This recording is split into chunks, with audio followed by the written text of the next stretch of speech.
ഇക്കഴിഞ്ഞ മാർച്ച് 21-നാണ് സാക്ഷാൽ ക്രിസ്ത്യാനോ റൊണാൾഡോയുടെ പോർച്ചുഗലും ക്രിസ്റ്റ്യൻ എറിക്സന്റെ ഡെൻമാർക്കും തമ്മിൽ UEFA നാഷൻസ് ലീഗിന്റെ ആദ്യപാദ ക്വാർട്ടർ ഫൈനൽ മത്സരത്തിൽ ഏറ്റുമുട്ടിയത്.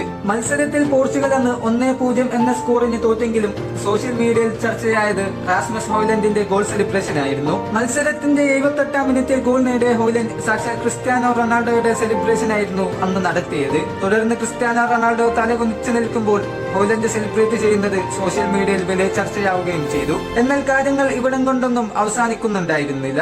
ക്വാർട്ടർ ഫൈനലിന്റെ രണ്ടാം പാദ മത്സരങ്ങൾക്ക് മുന്നോടിയായുള്ള പ്രസ് കോൺഫറൻസിൽ റൊണാൾഡോയോട് ഹോയ്ലൻഡിന്റെ സെലിബ്രേഷനെ കുറിച്ച് ചോദിച്ചപ്പോൾ റൊണാൾഡോയുടെ മറുപടി ഇപ്രകാരമായിരുന്നു: എനിക്കതിൽ ഒരു പ്രശ്നവുമില്ല. എനിക്കറിയാം അവൻ എന്നോട് ബഹുമാനമില്ലാത്തത് കൊണ്ടല്ല അവനത് ചെയ്തത്. എനിക്കത് മനസ്സിലാക്കാൻ പറ്റും. അവന് മാത്രമല്ല ഈ സെലിബ്രേഷൻ ചെയ്യുന്നത്, ലോകത്തുള്ള മറ്റു കായിക ഇനങ്ങളിൽ ഉള്ളവരും ഈ സെലിബ്രേഷൻ ചെയ്യുന്നുണ്ട്. എന്നെ സംബന്ധിച്ചിടത്തോളം ഇതൊരു അംഗീകാരമാണ്. നാളെ നിങ്ങൾക്ക് എന്റെ സെലിബ്രേഷൻ ഇവിടെ കാണാമെന്ന് ഞാൻ പ്രതീക്ഷിക്കുന്നു. ഇത് തന്നെ ധാരാളമായിരുന്നു. കംബാക്കുകളുടെ രാജാവ് ക്രിസ്ത്യാനോ റൊണാൾഡോ ഇത് പറഞ്ഞാൽ പിന്നീട് എന്താണ് സംഭവിക്കാൻ പോകുന്നത് എന്ന് പ്രത്യേകിച്ച് പറയേണ്ട കാര്യമില്ല. പണ്ട് മാഡ്രിഡിലായപ്പോഴും യുവന്റസിലായപ്പോഴും ഇങ്ങനെ അയാൾ ചിലരൊക്കെ പറഞ്ഞു വെച്ചിട്ടുണ്ട്. അതിന്റെ അനന്തരഫലമെന്നോണം അത്ലറ്റിക്കോ മാഡ്രിഡും വോൾസ്ബർഗുമെല്ലാം അയാൾ തകർത്ത് തരിപ്പണമാക്കിയിട്ടുമുണ്ട്. 50,000 കാണികൾ തിങ്ങിനിറയുന്ന ലിസ്ബണിലെ ജോസ് ആൽവഡെ സ്റ്റേഡിയത്തിലാണ് പിന്നീടുള്ള രംഗങ്ങൾ. മത്സരത്തിൽ 2 ഗോളിന്റെ ലീഡിലെങ്കിലും പോർച്ചുഗലിന് വിജയിക്കണം. എന്നാൽ മാത്രമേ സെമിഫൈനൽ സ്വപ്നങ്ങൾ യാഥാർത്ഥ്യമാവുകയുള്ളൂ. പ്രശസ്തമായ 4-3-3 ഫോർമേഷനിലായിരുന്നു റൊണാൾഡോയും സംഘവും മൈതാനത്തിലേക്ക് ഇറങ്ങിയത്.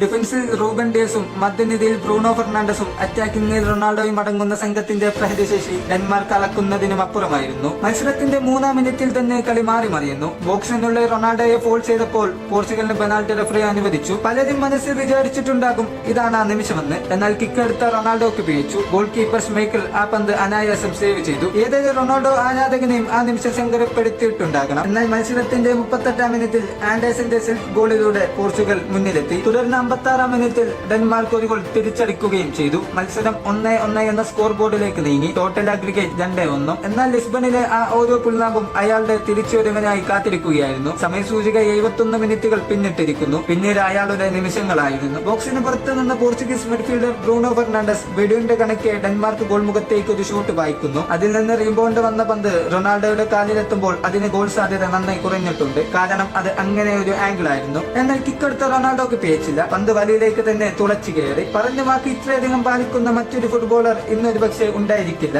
തുടർന്ന് അയാൾ തന്റെ പ്രശസ്തമായ ആ ഗോൾ സെലിബ്രേഷനും അവിടെ വെച്ച് നടത്തുന്നു. തന്റെ വാക്ക് അയാൾ പാലിച്ചിരിക്കുന്നു. പിന്നീട് മത്സരം 3-2 എന്ന സ്കോർ ലൈനിലേക്ക് നീങ്ങുന്നു. തുടർന്ന് എക്സ്ട്രാ ടൈമിന്റെ 30 മിനിറ്റുകൾ കൂടി പിന്നിടുമ്പോൾ 5-2 എന്ന സ്കോറിന് പോർച്ചുഗൽ ലിസ്ബൺ നഗരിയെ ആവേശത്തിമിർപ്പിലാക്കുന്നു. നാഷൻസ് ലീഗിന്റെ അടുത്ത കളി ഇനി ജർമ്മനിക്കെതിരെയാണ്. അവിടെയും ആ 23 അംഗ സംഘത്തെ നയിക്കാൻ ആ 40-കാരൻ തന്നെ ഉണ്ടാകും. The one and only Cristiano Ronaldo.